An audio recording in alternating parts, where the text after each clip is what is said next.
जय हिंद प्यारे बच्चों, आप सभी का स्वागत है हमारे YouTube चैनल इंग्लिश विजार्ड में। मेरा नाम है आदित्य धनराज। आज हम लोग करेंगे एक एक्सरसाइज जो कि सेंटेंस इम्प्रूवमेंट पर आधारित है और उसका विषय है टाइम एंड टेंस। इस एक्सरसाइज में 20 क्वेश्चंस हैं जो कि प्रीवियस ईयर्स के डिफरेंट एग्जाम्स में पूछे जा चुके हैं। चलिए स्टार्ट करते हैं। चलिए देखते हैं पहला क्वेश्चन क्या कहता है। लिखा गया है, I am sorry but I will not believe the story you have told me. अब अंडरलाइन वाला पार्ट जो है हमारा वो है विल नॉट बिलीव। उसने कहा कि मैं माफ़ी चाहता हूँ लेकिन मैं आपकी स्टोरी पे विश्वास नहीं करूँगा जो कि आपने मुझे बताई। तो विश्वास नहीं करूँगा ये सही नहीं है, मैं विश्वास नहीं करता, क्योंकि सेंटेंस जो है हैव टोल्ड दिया गया है, प्रेजेंट का परफेक्ट है तो प्रेजेंट में बनाएंगे। तो इसका आंसर होगा आपका ए वाला डू नॉट बिलीव। तो सेंटेंस अब क्या होगा, I am sorry but I do not believe the story you have told me. Next दूसरा क्वेश्चन देखते हैं। लिखा गया है they have a real good time. अब देखिए यहाँ पर दे के बाद में हैव जो दिया गया है, हैव के बाद में मेन वर्ब का थर्ड फॉर्म आता है, जबकि 2 बार हैव लिखा गया और जो हैव का थर्ड फॉर्म अगर देखेंगे तो हैड होता है। तो सबसे इंपॉर्टेंट पॉइंट क्या हो गया।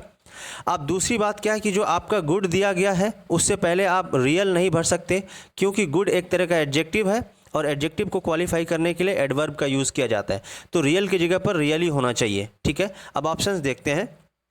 एक सी वाले में रियली है और उसके बाद में एक बी वाले में रियली है। तो हैव के बाद में हैड और उसके बाद में है रियली, और उसके बाद में यहाँ पर जो सी वाला ऑप्शन है उसमें है हैव के बाद में हैड और आ रियली, क्योंकि आ तो लगाना पड़ेगा। ठीक है, तो आपका आंसर होगा सी। चलिए नेक्स्ट क्वेश्चन की ओर बढ़ते हैं। थर्ड नंबर क्वेश्चन देखते हैं। दिया गया है the custom has took root in the society. ये बिल्कुल आसान से क्वेश्चन है। आप जानते हैं जो हैज़ ये दिया गया है इसके बाद में हमेशा वर्ब का थर्ड फॉर्म भरा जाता है।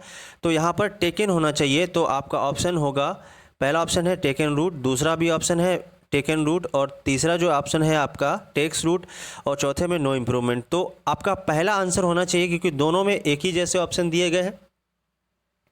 तो जो पहले पड़ेगा हम उस चीज़ को मानेंगे। चलिए नेक्स्ट फोर्थ नंबर क्वेश्चन देखने की कोशिश करिए। लिखा है several ministers have been expected to meet the people tomorrow. अब टुमारो की बात करेंगे तो जो अंडरलाइन वाला पार्ट है वो हैव बीन एक्सपेक्टेड लिखा है, ये प्रेजेंट का परफेक्ट है, ये गलत है। आप या तो सेंटेंस फ्यूचर में बनाइए। तो देखते हैं फ्यूचर का ऑप्शंस है, ए वाला हैव बीन एक्सपेक्टेंट लिखा गया, बी वाले में हैव बीन एक्सपेक्टिंग लिखा गया, तो सिंस फॉर का यूज़ तो है नहीं, तो आपका बी ऑप्शन नहीं होगा। उसके बाद में ए वाला ऑप्शन दिया गया हैव बीन एक्सपेक्टेंट, ये कोई ऑप्शन नहीं होगा। तो हमारा आंसर होगा क्या, आर एक्सपेक्टेड। सेंटेंस या तो फ्यूचर में होना चाहिए या प्रेजेंट के कंटिन्यूअस में होना चाहिए, जो कि उसका पैसिव दिया गया है। तो होना चाहिए several ministers are expected to meet people tomorrow. चलिए नेक्स्ट 5 नंबर क्वेश्चन करने की कोशिश करेंगे। दिया गया है my teacher forbade me to use mobile phone in the class. अब इसका क्या इंप्रूवमेंट होगा। देखिए फॉरबेड जो है आपका फॉरबिड का सेकेंड फॉर्म होता है, जो कि एक निगेटिव मीनिंग रखता है। तो बिल्कुल आसान से देखिए पहला और दूसरा ऑप्शन आपका नहीं हो सकता, क्योंकि उसमें नॉट दिया गया है। और उसके बाद में सी वाले ऑप्शन में फॉरबेड मी यूजिंग दिया है। तो फॉरबेड कोई ऐसा वर्ब नहीं जिसके बाद में डायरेक्ट जीरेंट यूज़ किया जाता है। तो आंसर हमारा क्या होगा, नो इम्प्रूवमेंट। चलिए नेक्स्ट जो दिया 6 नंबर क्वेश्चन पूरा का पूरा अंडरलाइन है। एसएससी सीजीएल जो वगैरह एग्जाम्स एनडीए सीडीएस यही सभी क्वेश्चन है आपके। लिखा गया है how long were you learning English for. तब जो हाउ लॉन्ग है ये आपका सिंस और फॉर का सेंस देता है। तो सिंस और फॉर में हम हैज़ बीन या हैव बीन ऐसा कुछ यूज़ करते हैं। ठीक है, तो यहाँ पर वर यू लर्निंग लिखा गया है, तो सेंटेंस पास्ट के कंटिन्यूस में ऐसा नहीं चलेगा। तो देखिए पहला ऑप्शन लिखा गया है how long have been you लिखा है, गलत हो गया। ये जो बीन है यू के बाद में होना चाहिए, देख रहे हैं। उसके बाद में बी में how long have you been learning लिखा है, हैव यू बीन लर्निंग, लेकिन इसमें फॉर का यूज़ नहीं किया गया। तो आंसर हमारा कौन सा होगा, बिल्कुल आसान है, सी वाला how long have you been learning English for. चलिए अब हमारा क्वेश्चन नंबर है 7, देखने की कोशिश करिए। दिया गया है ही स्पोक एज दो his throat had suffered an injury. तो पहला जो सेंटेंस है क्या है, स्पोक है वर्ब का सेकेंड फॉर्म है। उसके बाद में एज दो हिज थ्रोट हैड दिया गया, एक हैड जो रखा है रखने के सेंस में यूज़ किया गया, और उसके बाद में वर्ब का थर्ड फॉर्म भी हैड, लेकिन नहीं, ये सेंटेंस बनना चाहिए पास्ट के इंडिफिनिट में, तो सिर्फ वर्ब का सेकेंड फॉर्म एक ही बार यूज़ करेंगे, जो कि आंसर होगा हमारा हैड। तो he spoke as though his throat had suffered injury, जो भी है, ठीक है। 8 नंबर क्वेश्चन को करने की कोशिश करिए। लिखा गया है my parents will reach Delhi by Monday next. ये देखिए यहाँ पर लिखा है बाय मंडे नेक्स्ट। जब किसी भी सेंटेंस में आपको बाय के साथ टाइमिंग मिले, तो बाय के साथ अगर फ्यूचर का टाइमिंग है तो सेंटेंस फ्यूचर का परफेक्ट बनाइएगा, और बाय के साथ अगर पास्ट का टाइमिंग है तो सेंटेंस पास्ट का परफेक्ट बनता है। तो बाय मंडे नेक्स्ट मंडे की बात कर रहा है, ये फ्यूचर का टाइम है, तो फ्यूचर का परफेक्ट आंसर होगा, बिल्कुल आसान है, देखिए बी वाला आंसर है, विल हैव रीच्ड, जबकि अंडरलाइन पार्ट विल रीच में दिया गया था, जो कि गलत है, इंप्रूवमेंट करना पड़ेगा। चलिए नेक्स्ट हमारा क्वेश्चन है 9। लिखा गया है the old man has acquired experience through age. जो बूढ़ा व्यक्ति है उसने अक्वायर किया एक्सपीरियंस को एज के थ्रू, जो मतलब जितना ज़्यादा उसकी एज होगी उसके हिसाब से। देखिए सबसे इंपॉर्टेंट पॉइंट क्या है कि जो एक्सपीरियंस है वो अक्वायर नहीं किया जाता। किसी भी चीज़ की, किसी स्किल को एक्वायर करने के लिए हम वर्ब यूज़ करते हैं एक्वायर। अगर एक्सपीरियंस की बात करेंगे तो हमारा, और वैसे भी वर्ब का जो हैज़ है तो हैज़ के बाद वर्ब का थर्ड फॉर्म आएगा, तो हमारा आंसर जो होगा वो डी वाला होगा, the old man has got experience through age. हम एक्वायर्ड का यूज़ नहीं करेंगे, वो स्किल के लिए यूज़ किया जाता है, और सीधा एक्सपीरियंस्ड यूज़ करेंगे तो गलत हो जाएगा, क्योंकि वो नाउन है, इसलिए आंसर बिल्कुल साफ है, डी वाला। 10 नंबर क्वेश्चन में देखते हैं। लिखा गया है I did not see you for a long time. अब फॉर अ लॉन्ग टाइम लिखा है, तो फॉर और सिंस का यूज़ हम परफेक्ट कंटिन्यूस में करते हैं। तो परफेक्ट कंटिन्यूस का ऑप्शन देखिए, पहला ऑप्शन है शाह, दूसरा है हैव बीन, हैड लिखा, हैव नॉट बीन सीइंग लिखा गया, और उसके बाद में हैव नॉट सीन, तो देखा। ये सेंटेंस जो बी वाला ऑप्शन है ये नहीं होगा, क्योंकि ये नॉन प्रोग्रेसिव की तरह यूज़ नहीं करेंगे, इसलिए आंसर हमारा क्या होगा, सी वाला होगा, आई हैव नॉट सीन। मैंने आपको नहीं देखा बहुत लंबे समय से, मैं आपको नहीं देख रहा हूँ बहुत लंबे समय से, ऐसा यूज़ नहीं करते। ये नॉन प्रोग्रेसिव स्टाइल में यूज़ करेंगे, आईएनजी वाले फॉर्म से एक ऑप्शन पीछे।